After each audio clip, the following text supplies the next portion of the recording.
নমস্কার দর্শক বন্ধু, ইন্ডিয়ান মাইথোলজি চ্যানেলে আপনাদের সবাইকে স্বাগত। আশা করি আপনারা প্রত্যেকে ভালো আছেন, সুস্থ আছেন। শুরু হয়ে গেছে দুর্গাপূজা।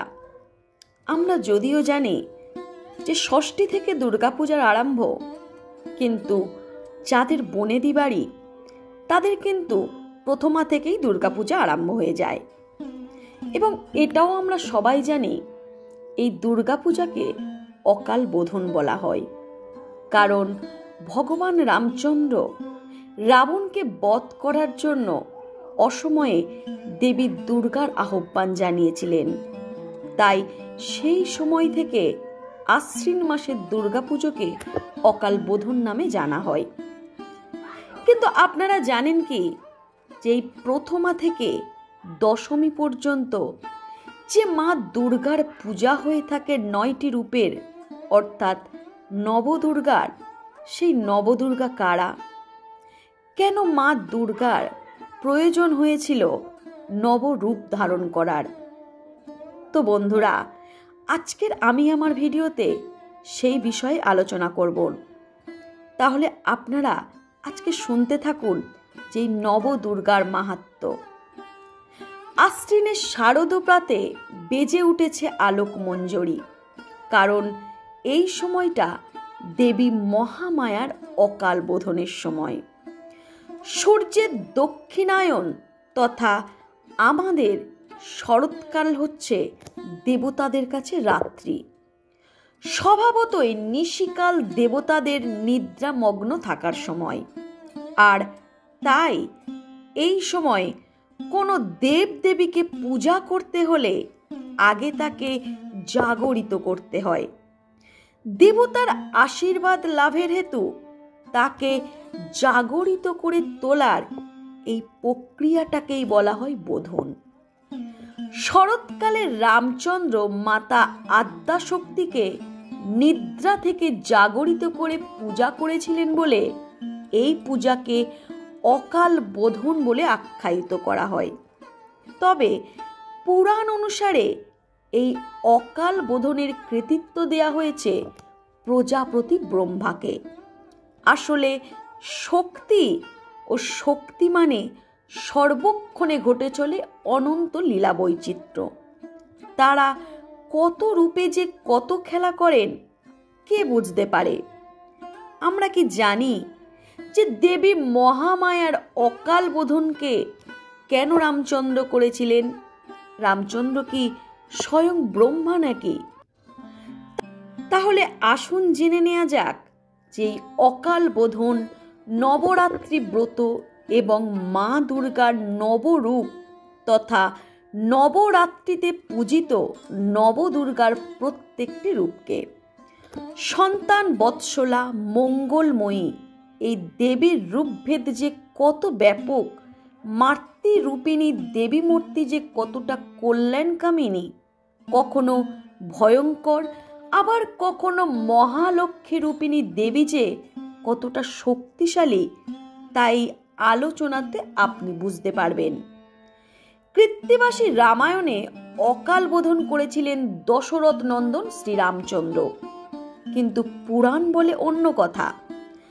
বৃহধর্ম পুরাণে রামের জন্য ব্রহ্মার দুর্গা পূজার বিস্তারিত বর্ণনা পাওয়া যায়। এই পুরাণ মতে কুম্ভকর্ণের নিদ্রাভঙ্গের পর রামচন্দ্রের অমঙ্গল আশঙ্কায় দেবতারা হলেন শঙ্কিত।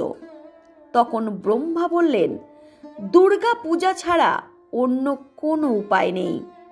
তাই রামচন্দ্রের মঙ্গলের জন্য স্বয়ং ব্রহ্মা যজমানি করতে রাজি হলেন, কারণ ব্রহ্মা ছিলেন ব্রাহ্মণ। অতএব ব্রহ্মা স্তব করে দেবীকে জাগরিত করলেন।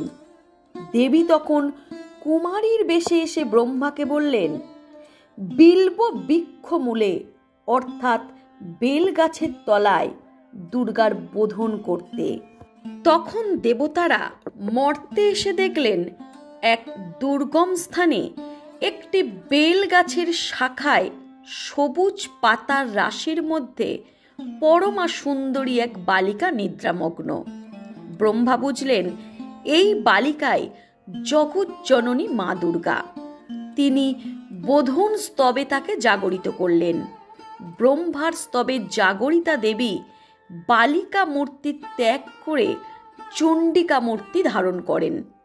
ব্রহ্মা বললেন, রাবণ বধে রামচন্দ্রকে অনুগ্রহ করার জন্যই তোমাকে অকালে জাগরিত করেছি।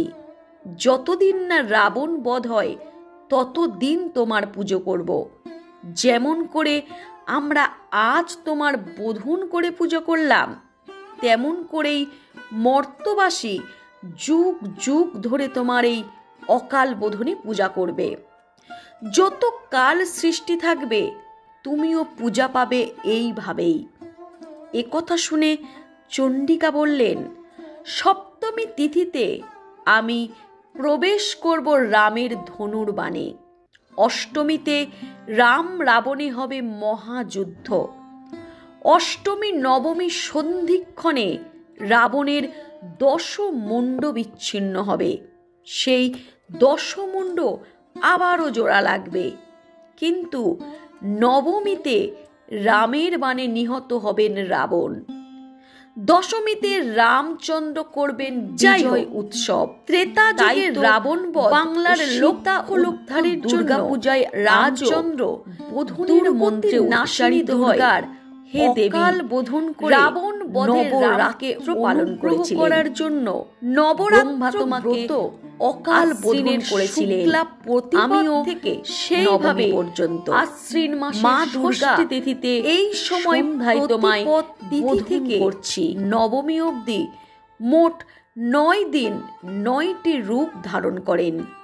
পিতামহ ব্রহ্মা দেবীর এই 9টি রূপের 9টি নামকরণ করেছিলেন। এই 9টি নামের রয়েছে 9টি বৈচিত্র্য রূপভেদ। শ্রী শ্রী চণ্ডীর দেবী কবচ অধ্যায়ের 3 থেকে 5 শ্লোকে নবদুর্গার উল্লেখ আছে। প্রথমং শৈলপুত্রেতি, দ্বিতীয়াং ব্রহ্মচারিণী, তৃতীয়াং চন্দ্র ঘণ্টেতি, কুষ্মাণ্ডেতি চতুর্থকম, পঞ্চমং স্কন্দ মাতেতি, ষষ্ঠং কাত্যায়নী তথা, সপ্তম কালরাত্রিতি মহাগৌরীতে চাষ্টমম, নবম সিদ্ধিদাত্রী চ নবদুর্গা প্রতিকৃতা, উক্ত ননতানি নামামি ব্রহ্ম নৈব মহত্তানা। শ্রী শ্রী চণ্ডীতেই প্রথম মহিষাসুর মর্দিনী মা দুর্গার 9টি রূপের বর্ণনা ও মহিমা প্রকাশিত আছে।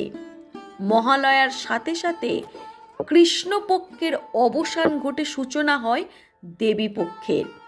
পরদিন অর্থাৎ শুক্লপক্ষের প্রতিপদ থেকে নবমী পর্যন্ত 9টি তিথি অবধি মা দুর্গা 9টি রূপে পূজা হন। শরৎকালীন এই নবরাত্রি উৎসবকে বলা হয় শারদ নবরাত্রি। মূলত এটি শক্তির আরাধনার সময়। নবরাত্রির পরদিন বিজয়া দশমীর সাথে সাথে শক্তি পূজার সমাপন হয়। দেবী বলেছিলেন, আশ্বিন মাসের শুক্ল প্রতিপাদ থেকে নবমী পর্যন্ত তার পূজাকাল বিশেষভাবে প্রশস্ত। এই 9 দিনে দেবী 9টি রূপ ধারণ করেছিলেন, তাই এই 9টি রূপ নবদুর্গা নামে পরিচিত। এবার আলোচনা করব এই 9টি রূপের প্রত্যেকটি রূপের এক একটি আলোচনা। প্রথম প্রতিপদে ভগবান মা দুর্গা যে রূপ ধারণ করেছিলেন সেই রূপের নাম হলো শৈলপুত্রী।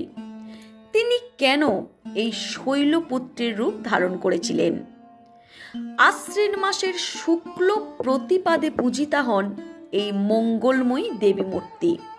শৈলপুত্রী শব্দের অর্থ হিমালয় পর্বতের কন্যা। দেবীকে কন্যা রূপে পাবার জন্য কঠোর তপস্যা করেন গিরিরাজ হিমালয়। এজন্য ভগবতী ভক্ত বাৎসল্য প্রদর্শন করে করুণাবশত শৈলের পুত্রিত্ব স্বীকার করেন। দেবী শৈলপুত্রী হলেন মঙ্গলময়ী এবং ভক্ত বৎসলা। অসুরদের অত্যাচারে দেবীকুল যখন বিপর্যস্ত, বারংবার পরাজিত হচ্ছেন দেবতারা, তখন ব্রহ্মা পরামর্শ দিলেন দেব সৈন্যের সেনাপতি হবে সেই কুমার যে জন্মাবে হর গৌরীর মিলনে। দেবতাদের আকুল প্রার্থনায় মা দুর্গা আবির্ভূতা হলেন শৈলপুত্রী রূপে। তাতে ফল হল 3টি দেবতাদের কার্য সাধন, হিমালয়ের বাঞ্ছা পূরণ ও শিবের তপস্যার পরিপূর্তি। উল্লেখ্য, সতী দেহত্যাগ করলে শিব তার শক্তিকে পুনরায় পাবার জন্য আবার তপস্যামগ্ন হয়েছিলেন। যাই হোক, শিব ও শক্তির মিলনে জন্ম নিলেন স্বয়ং কার্তিক, যিনি দেবতাদের সেনাপতি হয়ে নিহত করলেন ভয়ঙ্কর তারকাসুরকে এবং স্বর্গকে করলেন অসুর মুক্ত। মাতা শৈলপুত্রীর বাহন হল বৃষ অর্থাৎ ষাঁড়। এনার দক্ষিণ হস্তে ত্রিশূল ও বাম হস্তে কমল, তাই দেবীর অপর নাম হল শূলধরিণী। ইনি পূর্বজন্মে দক্ষনন্দিনী সতী এবং পরজন্মে হিমালয় কন্যা পার্বতী। তৃতীয়াতে তিনি যে রূপ ধারণ করেছিলেন তার নাম হল ব্রহ্মচারিণী। ব্রহ্মচার ইতং শীলমস্যা। ব্রহ্ম জ্ঞান দানে ব্রহ্মকে প্রাপ্ত করানো তার স্বভাব। দেবরাজ ইন্দ্রকে তিনি ব্রহ্ম জ্ঞান দিয়েছিলেন এই ব্রহ্মচারিণী রূপে। এখানে ব্রহ্ম শব্দের অর্থ হল তপস্যা। ব্রহ্মচারিণী অর্থাৎ তপশ্চারিণী, তপ আচরণকারী। কথিত আছে যে বেদ স্তোতং তপ ব্রহ্ম, বেদ তত্ত্ব এবং তপ হল ব্রহ্ম। দেবী ব্রহ্মচারিণীর রূপ জ্যোতিতে পূর্ণ, তাই মহিমান্বিত। তিনি ডান হাতে জপের মালা এবং বাঁ হাতে কমণ্ডলু ধারণ করে আছেন। পূর্বজন্মে সতী যখন হিমালয়ের কন্যা রূপে মহামায়া আদি শক্তি পার্বতী রূপে জন্মেছিলেন, তখন তিনি নারদের পরামর্শে ভগবান শঙ্করকে পতি রূপে লাভ করার জন্য কঠিন তপস্যা করেন। সেই কঠিন তপস্যার জন্য তাকে তপশ্চারিণী বা ব্রহ্মচারিণী বলা হয়। তিনি সহস্র বৎস ধরে মাত্র ফল মূলের আহার করে জীবন ধারণ করেছিলেন। এরপর 100 বর্ষ তিনি শাক আহার করে জীবন নির্বাহ করেছিলেন। অতএব কয়েক সহস্র বছর নির্জলা নিরাহারে থেকে তপস্যা করতে লাগলেন। গাছের পাতা বা পর্ণ খাওয়া পর্যন্ত পরিত্যাগ করায় তার অন্য একটি নাম হলো অপর্ণা।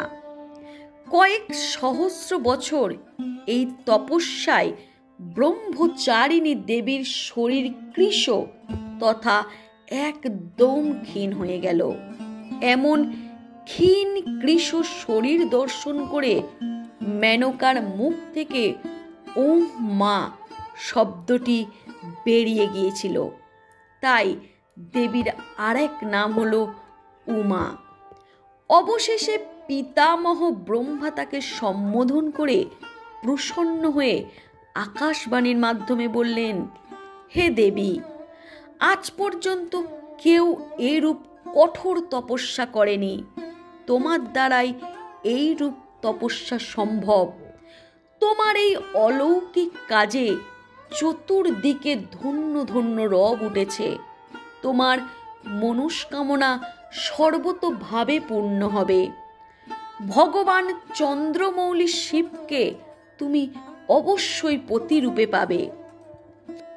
মা পার্বতীর এই দ্বিতীয় রূপ ভক্ত এবং সিদ্ধদের অনন্ত ফল প্রদান করে। তাই উপাসনা দ্বারা মানুষের স্বভাবে তপ, ত্যাগ, বৈরাগ্য, সদাচার, সংযম বৃদ্ধি পায়। জীবনের কঠিন সংঘর্ষেও তার মন কর্তব্যে কিন্তু বিচলিত হয় না। মা ব্রহ্মচারিণী দেবীর কৃপায় তার সর্বদা সিদ্ধি ও বিজয় প্রাপ্তি হয়। আশ্বিন মাসের শুক্ল দ্বিতীয়ায় দেবী ব্রহ্মচারিণী আরাধনা করা হয়ে থাকে। দেবী ব্রহ্মচারিণীর মূর্তি খুবই চাকচিক্যমণ্ডিত। দেবীর ডান হস্তে পদ্মফুল, বাম হস্তে কমণ্ডলু। সচ্চিদানন্দ ব্রহ্ম প্রাপ্তি তার শীল ও স্বভাব। ব্রহ্মচারিণী তিনি আজীবন কুমারী।